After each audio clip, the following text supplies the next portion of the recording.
11 మంది రాలేదు మేడం, చూడండి.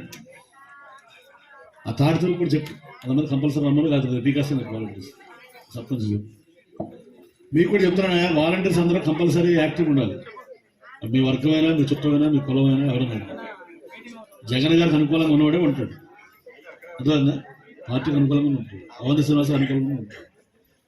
రాకుండా ఇంట్లో కూర్చుండే మనోడే సార్, మనోడే కానీ పని చేయాలి. బయటకు వచ్చి బాబు వాలంటీర్స్ అమ్మా బాగా పనిచేస్తున్నారు, వీళ్ళు చేస్తారు లేదా? బాగా పనిచేస్తాను చెప్పడం కొట్టండి, బాగా పనిచేస్తుంటారు. పని చేస్తున్నారా? సరే చెప్పండి సరే, దాంట్లో ఏమయ్యా చూడాలి మరి చెప్పండి కొట్టట్లేదు. జగన్ గారు డబ్బులు వేశారంటే చప్పట్లు కొట్టలేదు, వాలంటీర్స్ బాగా పనిచేస్తారని చప్పట్లు కొట్టండి. అడిగి కొడుచుకోవాల్సి వస్తుంది మీతో. ఏమా మీరేమీ లేదు, మీరు మీటింగ్ అటెండ్ అవ్వడం చప్పట్లు కొడితే చాలు, అన్నీ మీ ఇంటి తిరిగి వస్తాయి.